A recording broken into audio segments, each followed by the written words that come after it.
Hi everyone, so today's investor question topic is what's the rationale for owning two recently beat up stocks in Meta, ticker symbol FB, and PayPal, ticker symbol PYPL? There's a lot of negativity surrounding these two stocks out in the media right now. So what are YCG's thoughts on these two businesses? Welcome to YCG, where we help your capital grow so you can achieve your financial goals. If that's something that interests you, then hit that subscribe button and the bell notification so that you don't miss a thing.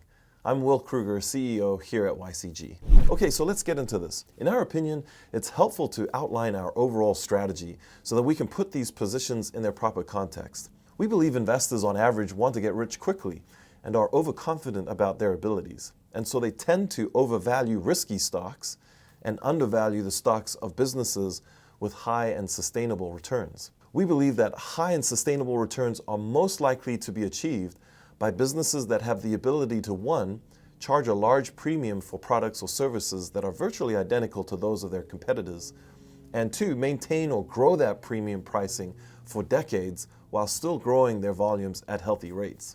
We've developed a framework to identify these rare businesses, and while there's a significant nuance to our framework, we believe the two most common traits of a business with enduring pricing power are, one, it benefits from network effects, preferably on a global basis, and two, it operates in an industry or category that is likely to grow at least as fast as GDP over time. The reason we think network effects are so important and unusual is because network value scales exponentially with the size of the network. Thus, the bigger a network gets, the more value it provides to its customer, and therefore, the more it can charge. Consider Google versus ExxonMobil.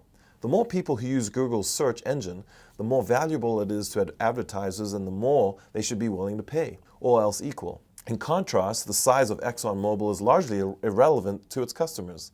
If the price is the same, they're indifferent as to whether they buy their oil from Exxon or the smallest competitor or in the market. So with Facebook and PayPal, we ask ourselves two questions. One, is the industry in which they operate likely to grow at least as fast as GDP over time? And two, do they possess strong network effects and/or high switching costs that we think are unlikely to be disrupted? In both cases, the answer to the first question is a resounding yes.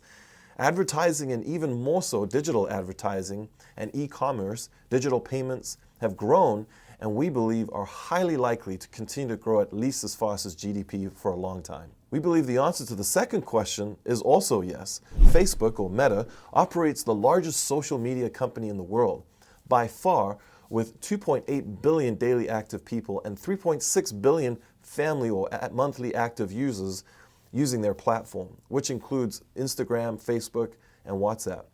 PayPal operates by far the largest online processing platform or network digital wallet with 426 million active accounts all across the world. However, business results can be lumpy over time, and every business has the potential to be disrupted. When business is lumpy, as it has been with the hugely oscillating goods and services demand changes in response to COVID, investors are already nervous as they are about the market and inflation, and there are credible disruption threats in the face of TikTok, in the case of Facebook and Shop Pay, Amazon Pay, Apple Pay, Stripe, Square, etc. in the case of PayPal. These sorts of stock price movements can occasionally occur. And again, in any particular case, disruption fears may come to fruition. However, the world is big, and so you can have a few very successful players with growing pricing power as long as the category is growing and each player's network is growing, even if losing market share. As we mentioned, Meta and PayPal are currently the global leaders in their respective categories, and we continue to believe they are likely to continue to be. However, let's look at a few downside examples. American Express and eBay.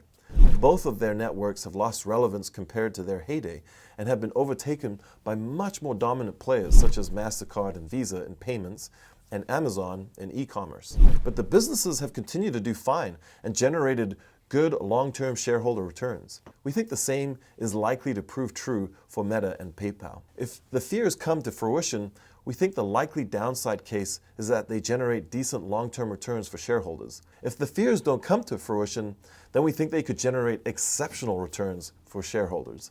And there are many examples where fears of disruption haven't yet come to fruition, including PayPal disruption fears with the rise of Apple Pay and a variety of other new entrants over the years. Nike with the rise of Under Armour, MasterCard, and Visa with the rise of SoftCard, then PayPal, and now Square, PayPal again, and blockchain, Google with the rise of Facebook, Netflix with the rise of Disney, Amazon with the rise of Shopify and DoorDash, MSCI with its loss in 2012 of Vanguard as a customer in favor of FTSE and other indexes, and on and on and on. Our confidence in the range of outcomes above, decent shareholder returns in a reasonably bad scenario and exceptional returns in a good scenario, is further increased by the fact that the businesses have additional layers of resilience, such as strong cash flows with a high likelihood of persisting even in bad economic times and conservative leverage. Remember, net cash balance sheets in both cases. The key is to have a diversified collection of these dominant global networks, to not sell when these fears periodically arise, and to, if taxes allow, even do some rebalancing in the face of these fears, though within the risk limits so as to not overcommit to too much to any one investment. Other examples of fears of disruption: there's Copart and Progressive with the rise of self-driving vehicles, O'Reilly and AutoZone with the rise of electric vehicles, Moody's and S&P with the after effects of the great financial crisis, Microsoft with the rise of the mobile phone, Procter & Gamble's Gillette with the rise of Dollar Shave Club, Walmart with the rise of Amazon, Costco with the rise of Amazon.